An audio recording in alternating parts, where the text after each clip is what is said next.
他是陪审官，他有权去提审罪犯。忠诚大人，这是朝廷的轻案，似乎还是应该由忠诚定了，我们陪审。否则，卑职担心打乱了您的部署，海知县也担不起这个责任呢。圣旨你们都看了，那就是部署。只要按圣旨办事，就没有什么责任。忠诚，旨意叫我们抄没沈一时的财产充归国库，可现在已经卖给别的商人了。忠诚叫我们怎么按旨意审？牵涉到织造局，又该怎么办？你还是个老成办事的人，你说的都没有错。可海知县去提审犯人也没有错。这样吧，你要是担心牵涉到织造局，就去告诉杨公公一声，他可以去旁听嘛。忠诚如果认为应该这样，那也应该由忠诚派人去通告杨公公。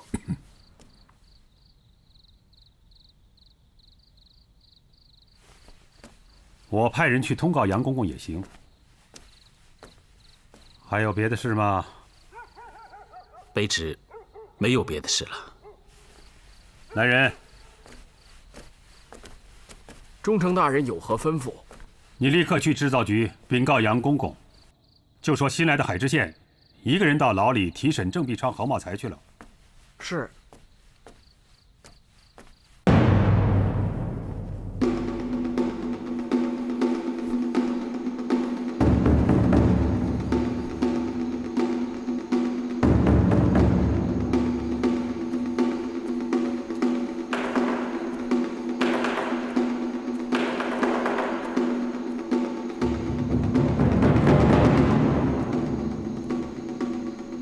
给阁员搬把凳子，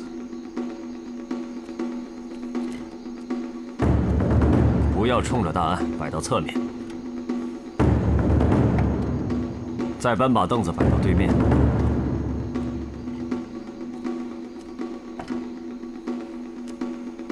坐吧。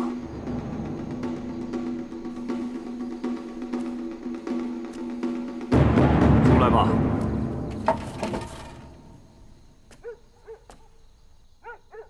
到外面当面录口供，你就坐在这里记录。大人，这不合规矩吧？什么规矩？大人，您是从县里来的，不知省里的规矩。省里审案从来都是明审暗录。什么叫明审暗录？大明律载有明文，各级衙门审讯犯人都应该明审明录。把笔墨纸砚端出来。就坐到这里记录。是。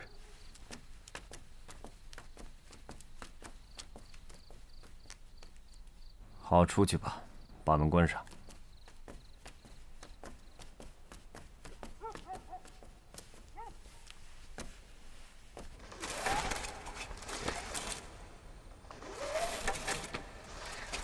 你过来摸摸，看我这头。是不是有点烫？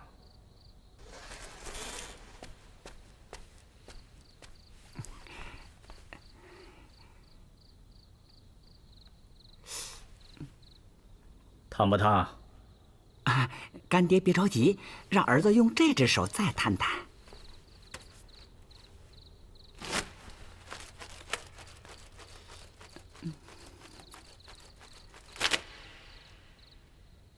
到底烫不烫？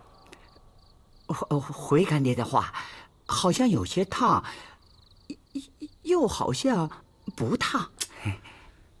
猪，你就是一只猪。是猪。换个人来摸摸。啊，好，是。师兄来的正好，干爹觉得身子有些不合适。啊，哪儿不合适了？干爹。是不是着了风了？这么些天没刮风了，我到哪着风去？也是，是不是你不知轻重，手拉得太急了？哎呦，大师兄，你真冤枉我了！干爹在这儿，我都是按着脉数拉的。一下不多，一下不少，还……得，你先出去。哦，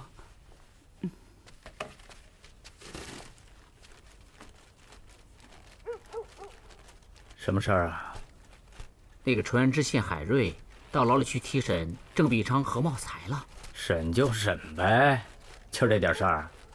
他是一个人去的。一个人他……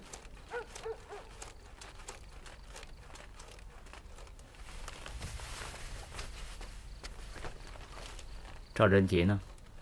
就是赵忠诚派人来知会干爹的。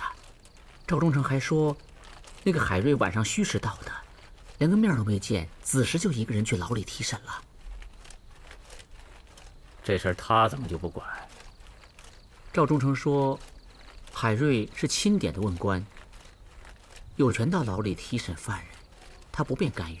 哼，好啊，打鬼借钟馗了，我就知道会有事儿。赶紧去把那4个锦衣卫兄弟叫来，去到聂司衙门大牢。是。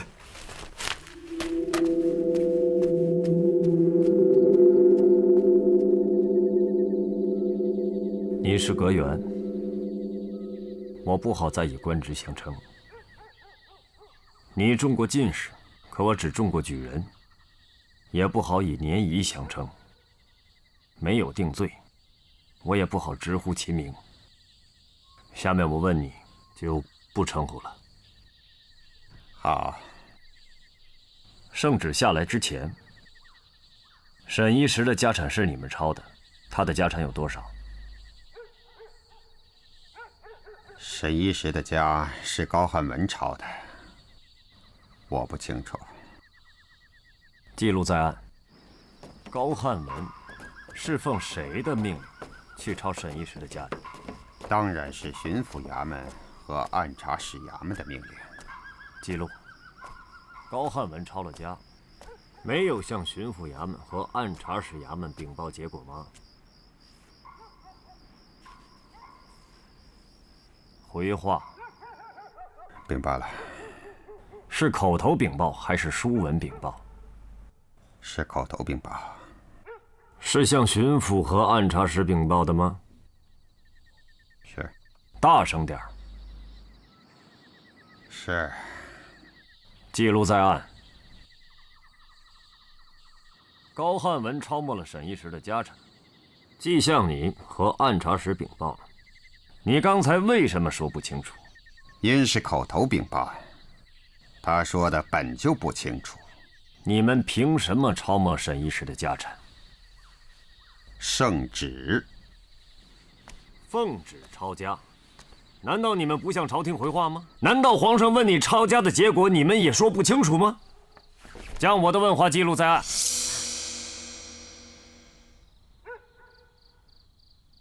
海大人这样问，阁员自然无话可说。可当时的实情就是这样，时间隔得太久了，我也上了年纪，记不起来了。前天的事儿记不起来了，你亲自交代的事情也记不起来了？那应该记得。记录在案。前天，你和何茂才抄没沈一时家产卖给了徽商。当时沈一时的家产是多少？你们是如何作价卖给徽商的？记录在案。海大人，圣旨上应该没有问这件事吧？你的意思是皇上让你将沈一时的家产卖给徽商的？我没有这么说。那圣旨上怎么能有问这件事的旨意？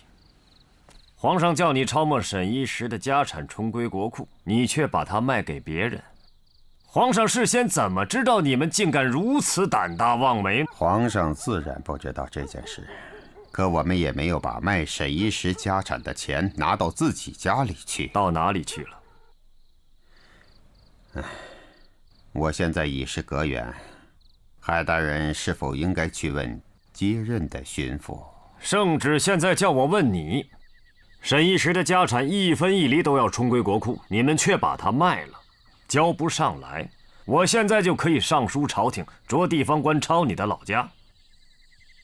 你的家有那么大的宅院，那么多的田地，都要抵没沈一时的家产，充归国库。卖沈一时家产的钱，我没有拿1分1厘，朝廷自有明断。那好，我现在就上书朝廷，同时行文督察院、大理寺和户部，让朝廷的有司衙门都给我一个明断，沈一时的家产到底该不该追缴回来，充归国库？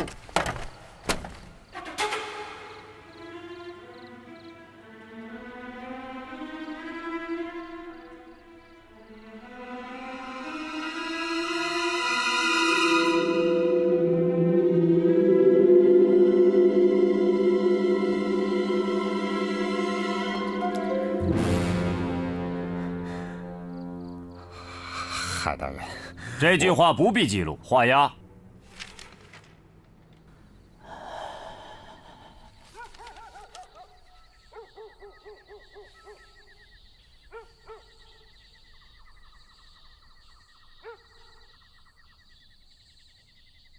大明律法第5款第2条，罪犯不在口供画押，立杖40。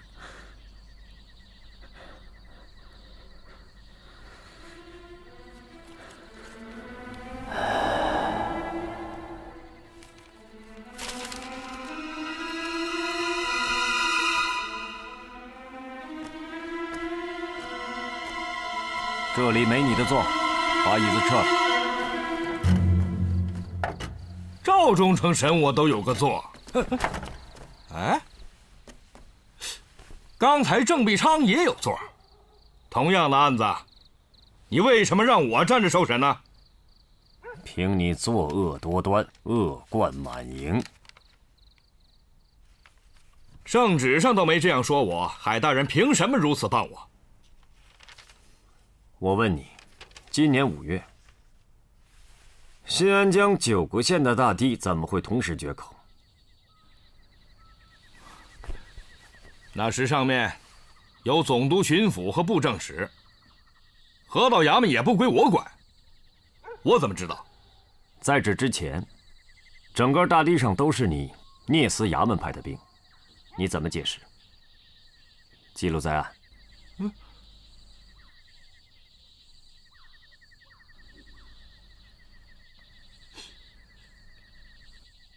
上面让我派兵，我当然派兵。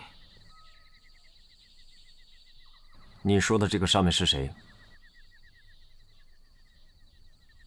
回话。河道衙门归谁管？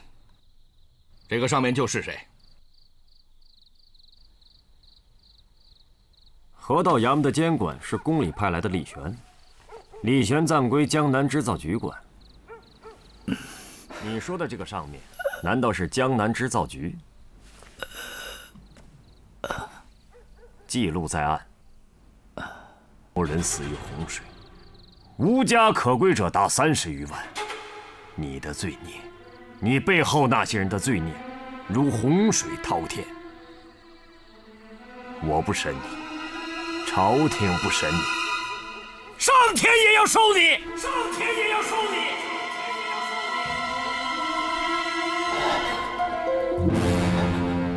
收你背后的那些人。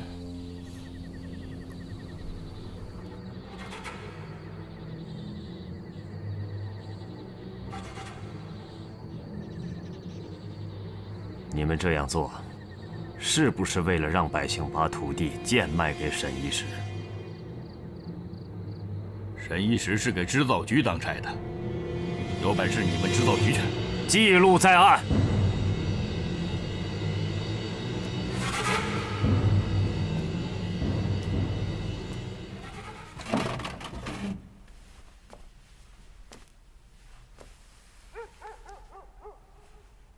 是海知县吗？我就是海瑞，请问贵驾。北镇抚司奉上谕和赵忠诚、海知县王知县会同办案。那好，请坐。我们一同审案。今晚不审了，主审官赵忠诚有部署，明天上午我们一同审讯钦犯。回去吧。慢着，画押。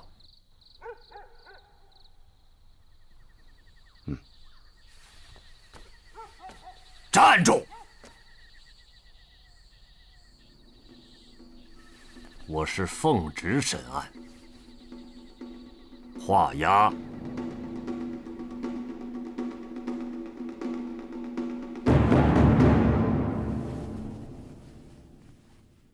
赵大人，赵忠诚，赵大人，都这个时候了，有什么事不能明天谈？那个海瑞不能再审这个案子了。为什么？再让他审下去的话，大明朝就让他给剿了。他都干了些什么了？私自审案，而且有意把案子往宫里扯。你去调他今天晚上审案的卷宗看看，他不是在审郑必昌、何茂才，他是在审制造局，在审宫里的事儿。明天我可以调案卷看。不能等明天了。你今天晚上立刻上书，免去他陪审官的职位。啊，这我不能。我海瑞、王用吉都是皇上钦点的问案官，除非他们有偏袒侵犯、徇私舞弊的行为，我才能参奏。这个时候要我参奏，我没有理由。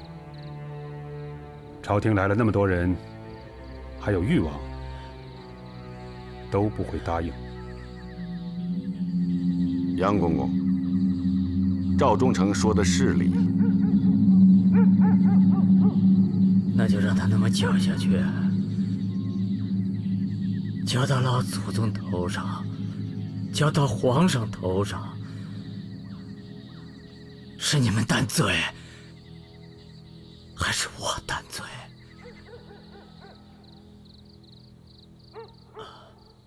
我就是皇上，就是老祖宗派到浙江来的一条狗。我得看住这个家。你到底上不上书？赵贞吉。既然这样，杨公公，你也可以上书嘛。我，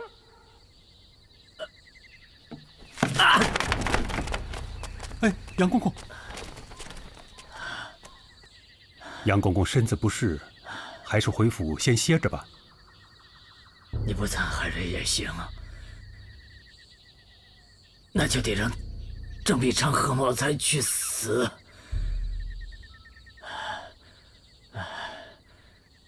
这两个祸水不能留啊！留着他们，亵渎了皇上的圣命，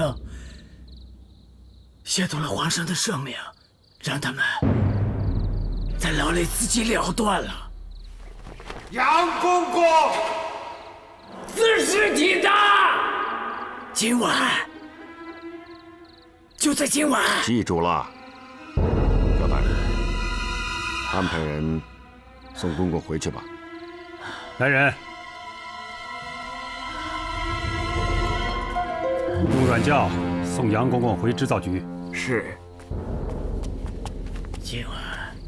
今晚，自食体大，自食体大。二位钦差，你们觉得该怎么办？难办。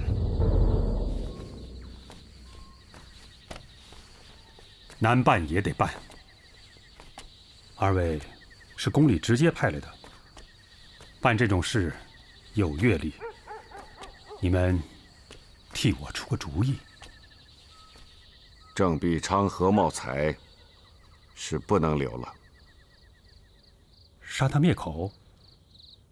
这么大两个钦犯，谁敢杀人灭口？我说的不能留，是说他们不能留在浙江了。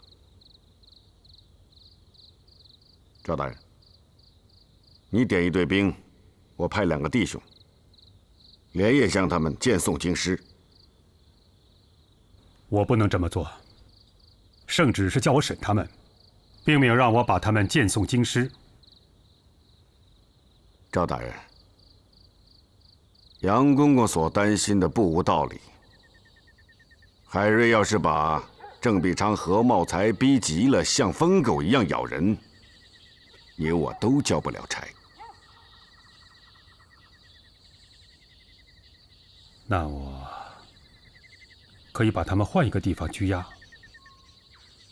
这几日暂不审问。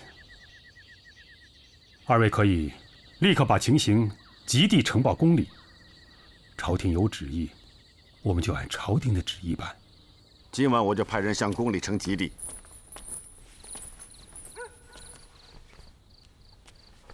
赵大人，让那个海瑞别再审钦犯了。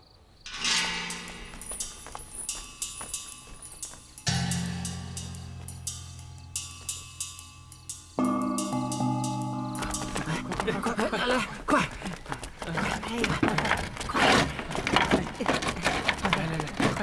你们2个快去打点水，快！哎呦，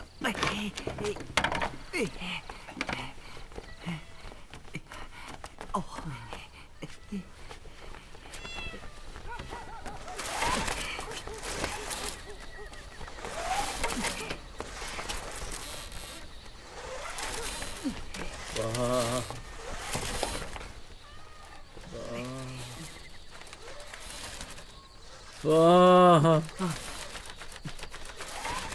风！哦，停了，干爹不要风。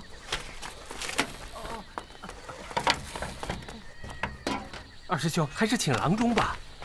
想我死吗？干爹饶命，儿子不敢。干爹饶命，儿子不敢了。干爹，儿子们都想您老活100岁呢，都想把我拖进去死，我却死不了。师兄，啊，干爹，想咱们死的人还没有生出来呢。咱干爹呀，是老祖宗的人，是万岁爷的人，诸神呵护，且不怕呢。啊，说得对，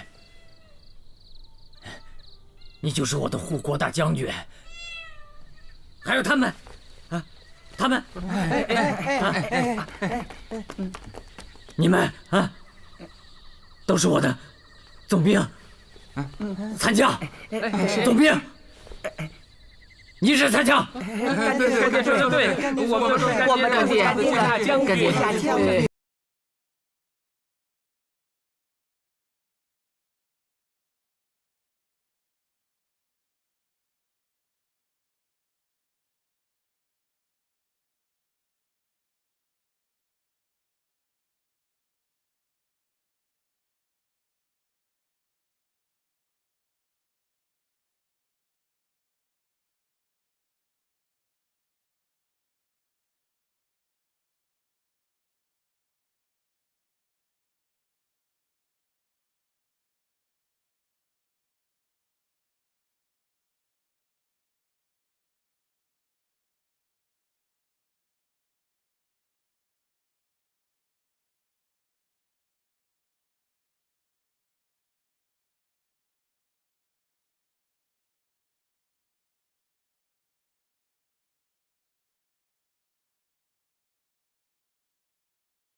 这么快就把军需送到了，辛苦了。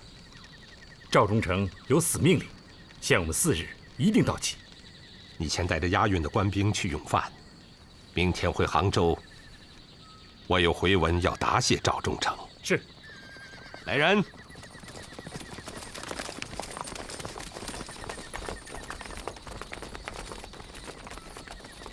军需粮草运到了，立刻送往戚将军的军营。是。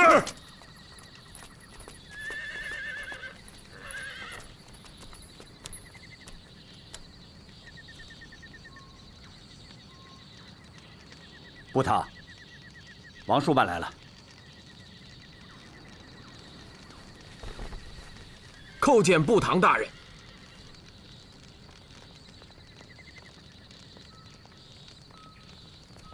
说吧。部堂，你那几个亲戚没有走成，他们跟巡抚衙门和织造局衙门签了约了。这次运来的这批军需，就是您那几个亲戚交给巡抚衙门的定金筹办而来的。去吧。是。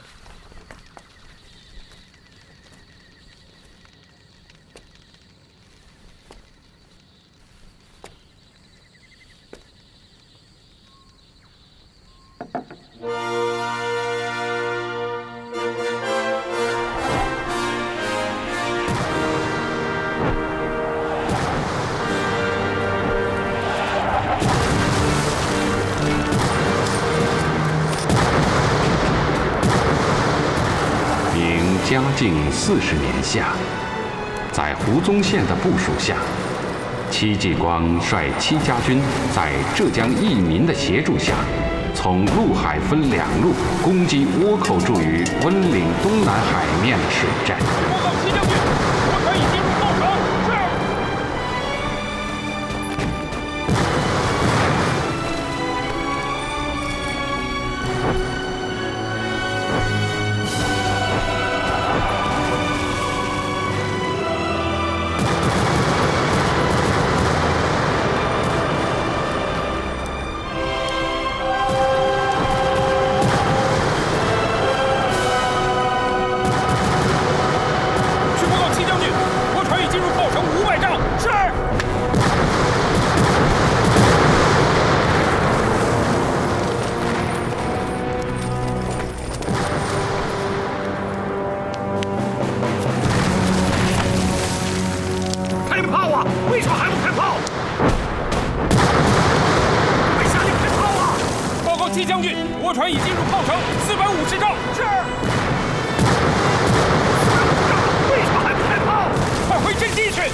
解救百姓1200余人，生擒斩杀倭寇头目五郎、如五郎、剑如郎等数百人，缴获倭船11艘，取得了当年抗倭第6次全胜。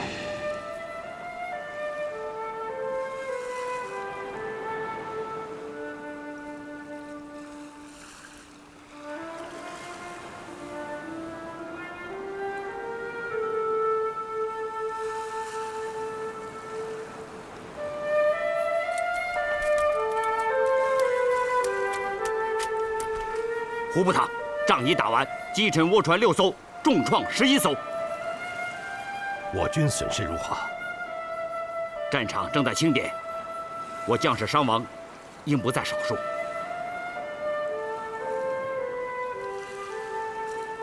此役要不要向朝廷报捷？何解之有啊！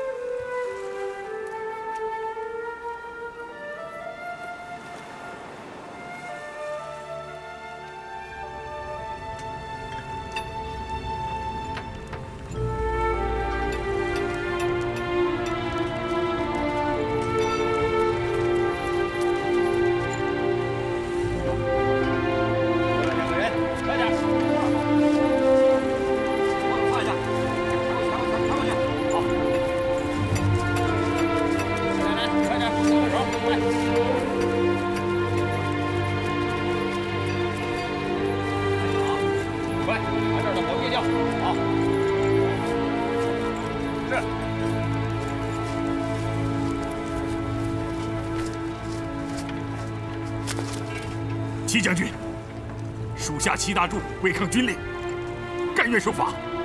你是海知县送来的，齐将军今天不斩你，也不怪你，换了我们，早就立刻斩了。齐大柱，你是愿意留在军中，还是回去？大柱就是死在阵前，也要跟随齐将军杀倭寇。若要成为一名好军人，就带着弟兄们好好的去学军规。是。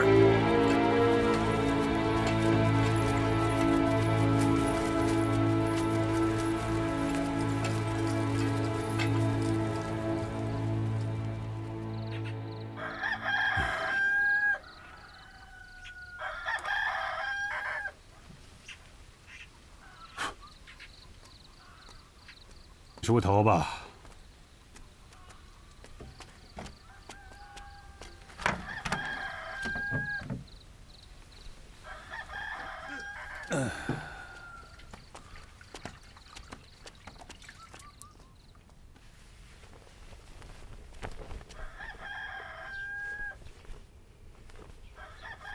尽量说吧。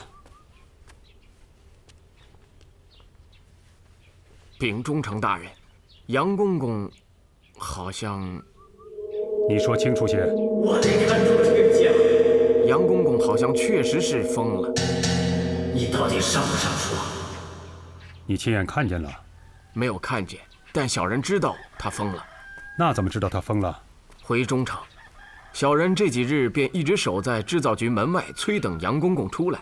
今早杨公公贴身的高太监见了小人，说了实话，敬一堂大夫会诊了，确诊杨公公疯了。整日里说些吓人的话。都说了哪些吓人的话？回忠诚，那太监没说。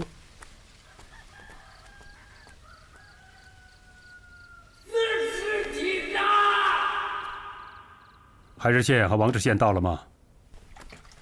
回忠诚大人，已经到了，正在大堂等忠诚。请他们到这里来见我。回忠诚，不是要先在大堂拜圣旨吗？今天还有谁当值？回忠诚大人，还有小人当值。办2件事。第一件，给这个书办把这个月的禄米结了，待他今天就离开巡抚衙门，不再录用。怎么？你也要反问我为什么？不敢，忠诚。忠诚大人，小人犯了什么过错？大人要开了小人的缺。传我的话，告诉在衙门里所有当差的人，今后凡是我吩咐的事，有敢反问的，当即开缺，不再录用。是。站住！再通告下去，凡是对上官不敬者杖1石，罚掉当月禄米。带他下去杖1石，这个月的禄米也不要再发给他了。是。再告诉他，衙门里的事，敢说出一个字，立刻拿下。是。请海知县、王知县来。是。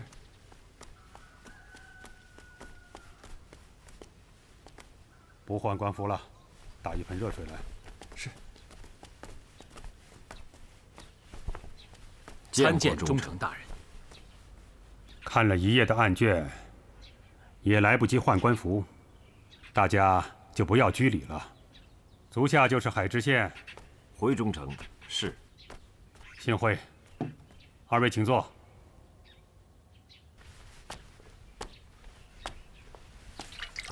因杨公公这几天一直没露面，北镇抚司上差也没到吧？我们先在这里边谈边等。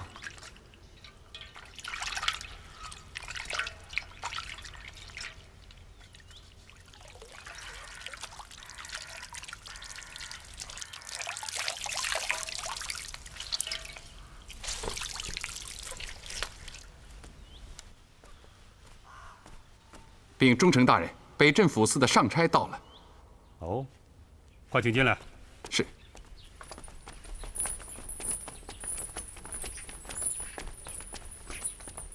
这几日一直等杨公公，他却不露面，不能拖了。看起来只好由我们3个钦点的问官和4位上差，一起先行拜读皇上的谕旨，然后再请你们将圣旨给杨公公宣读。拜了旨，案子也怕办不了了。为什么？杨公公疯了。有这样的事儿？沈一石的家产牵涉的案子，许多地方都要问织造局才能知道。杨公公这一疯，这个案子恐怕就只能放一放了。案子的事儿，等过后再说。拿官服，我去看杨公公。你们2位先到官驿歇着，案子的事等我通知吧。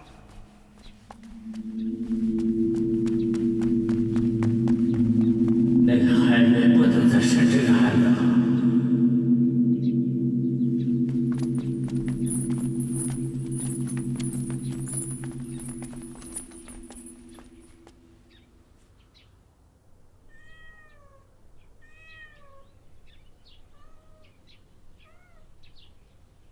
你们都出去！出去！是。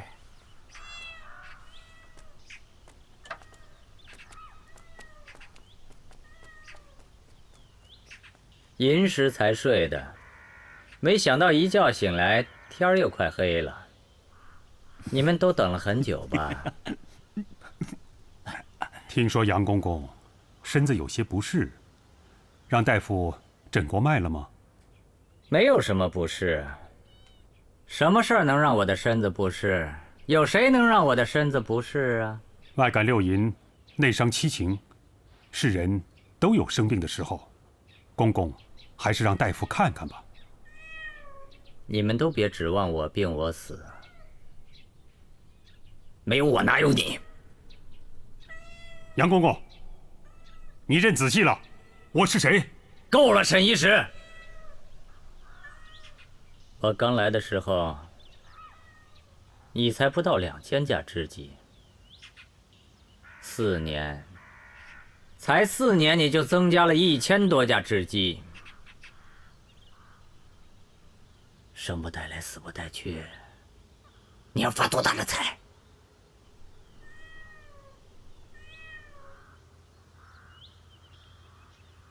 我是来给你看病的，知道吗？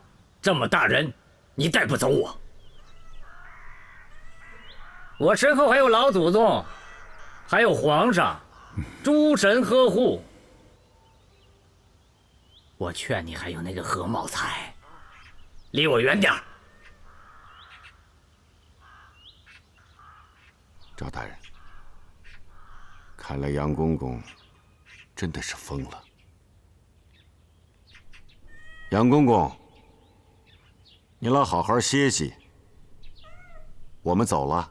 告诉老祖宗，告诉皇上，今年的50万匹丝绸，我准定卖到西洋去。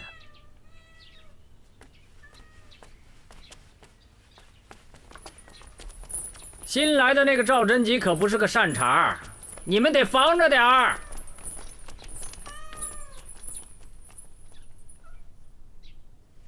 来人呐！洗脸。是。请大夫了吗？静怡堂的大夫们这几天都来了，开了各种药，可药一送上来就被摔了碗。多几个人抓住他，灌药。按赵大人说的去做，这是为杨公公好。知道了。真风怎么样？假风又怎么样？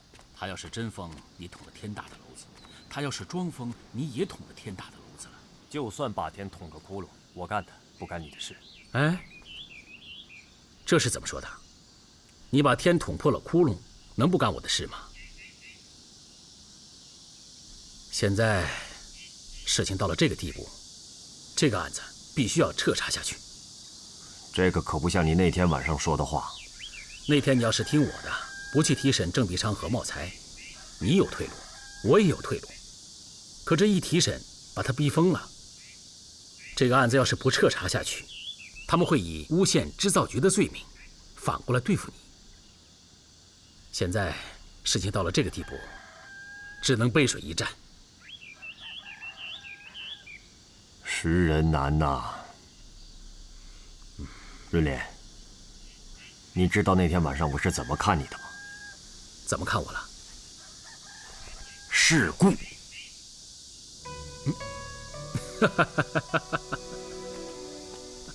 润莲，哎，我求你件事儿。什么事啊？下面的案子你就不要过问了。哎，都什么时候了，你还说这样的话？我说的是真心话。孔子曰：“交友无不如己者。”我海瑞半生无友，说句大言，实在是无可交之人。这次到浙江，我十分幸运，交上了2个远胜于己的朋友，一个是李时珍李先生，再有一个就是你王润莲。你们2个都可以寄心腹，托死生。高公兄啊，你太高看我了。要我干什么？尽管说。请你照顾家母和我的家人。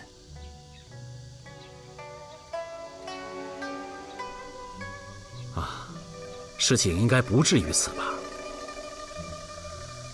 织造局打着宫里的牌子，干的好些事情，比郑必昌、何茂才还要坏，这个我知道。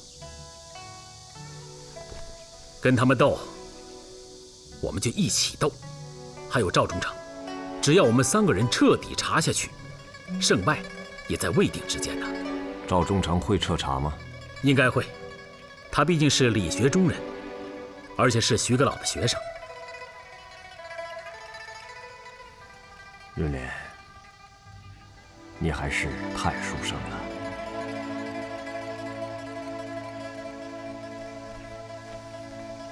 书生自有零层骨，何况赵大人也是书生。错了，官做大了便没有书生。这件事我要彻查下去，最后能置我死地的不是织造局，而是赵贞吉。你怎么会这么想？因为赵贞吉要干的，便是没有郑必昌的郑必昌那一套。看来，立刻给朝廷上奏。怎么上奏？把杨公公的病情如实上奏。怎么如实上奏？那个海瑞不请示主审官，擅自提审钦犯，把案子往织造局和宫里扯，这件事该不该如实上奏啊？当然要上奏，可他也是钦点的陪审官，不能说是擅自。至于他是不是把案子往织造局和宫里扯了，我们在奏书里不做定论，只把他提审郑必昌、何茂才的口供附上就是。奏书我写，你们几位一同具名。好。朝廷让我们奉旨抄没沈一时的家产充归国库，郑必昌、何茂才却将他的家产卖给了徽商。赵忠诚明明奉有圣旨，为何不征？不但不征，他还在约书上签字盖印。原因只有2条：一，他是另外奉有密旨；二，他是在揣摩圣意，逢迎皇上。我料定皇上没有给他密旨，如果有，那晚他就不会让我去提审郑必昌、何茂才。他让我去提审，其用意就是揣摩宫里的反应。皇上护短织造局，罪责是我的，恶名是皇上的。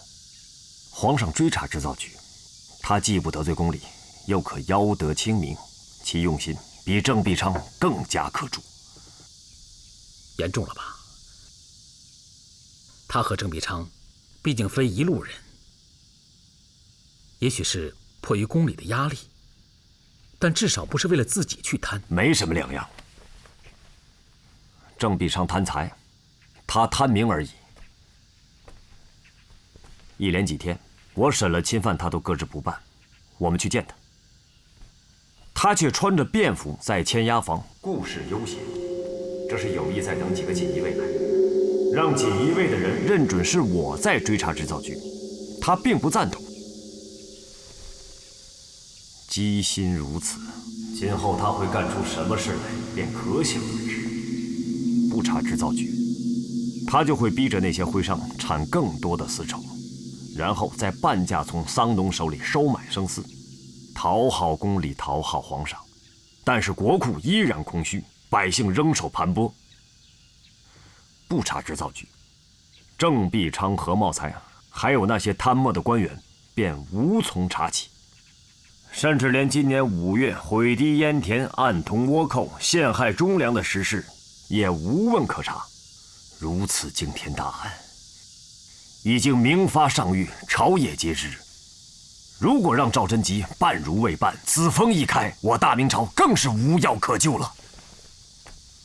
赵忠诚如果真是这个用心，那这个案子根本就查不下去了。我也没想彻查下去，我就是想把他捅开，招之于世，朝野自有公论。因此，由我一个人干就行了，无需你跟着我去拼命。留下你，就留下了今后重审此案的人。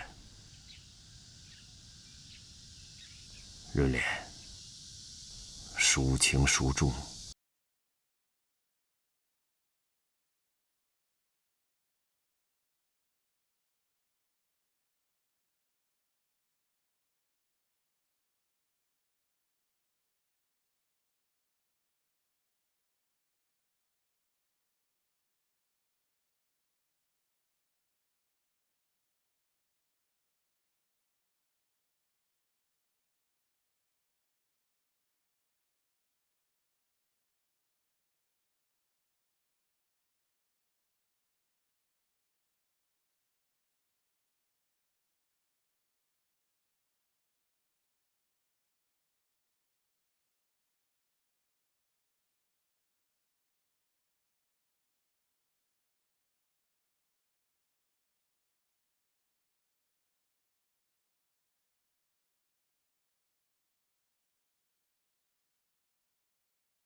郑必昌和茂才被转到哪里去了？坐吧。圣旨到浙江已经第7天了。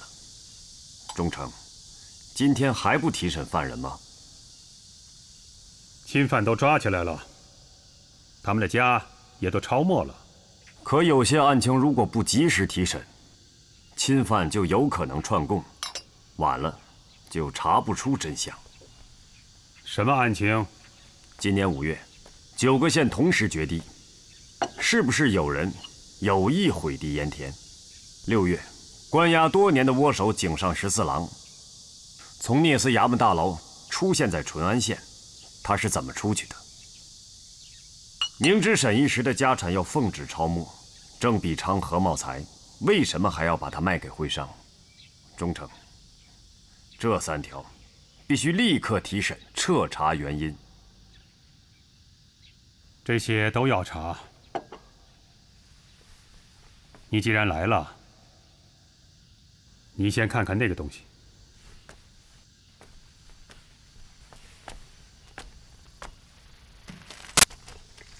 叫我才是头等大事，这一仗大胜，其中你送去的淳安义民立了头功，我也要给你请功。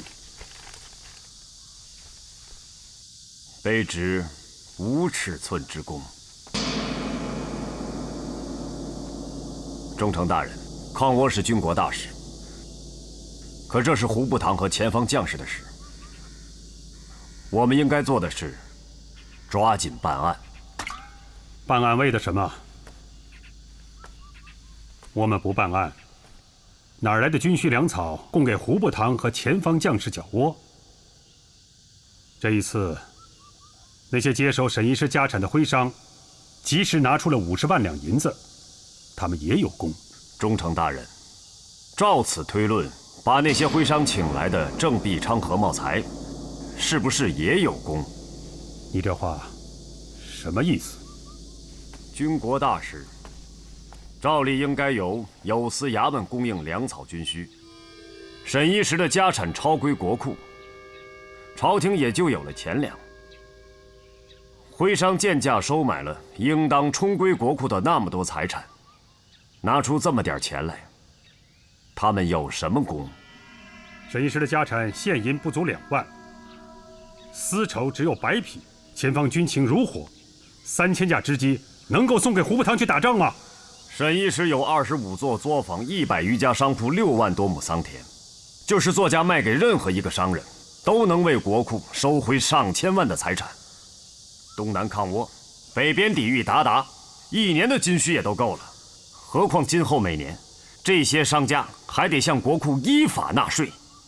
我不明白为什么不这样做，而是还要把这些家产转归到江南织造局。哼，海知县，官场有句大家都明白的话，你难道从来没听过？请忠诚大人直言。不在其位，不谋其政。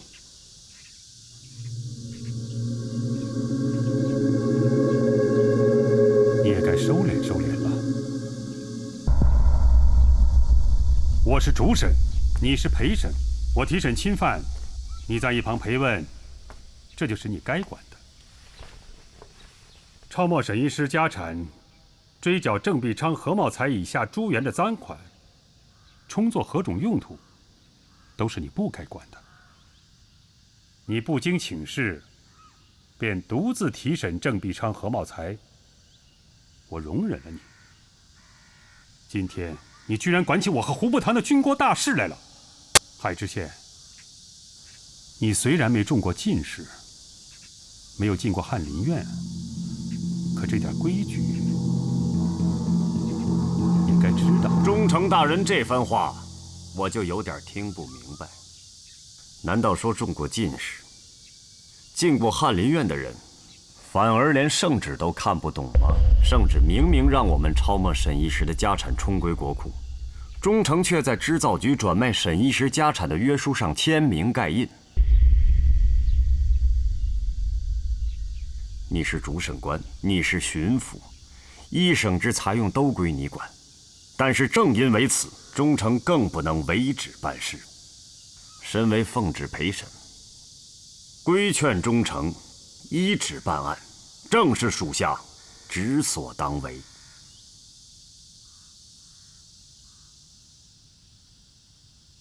你知道倭寇在我浙闽沿海一带杀了多少百姓，毁了多少城池？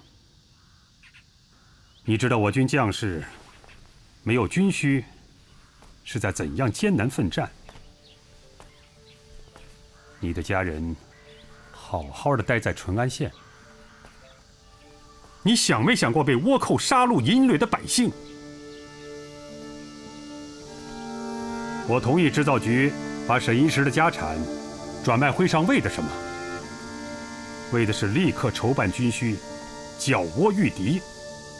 似你这等站在岸上观船帆，以博殖民，海知县，你不觉得自己大中思伪吗？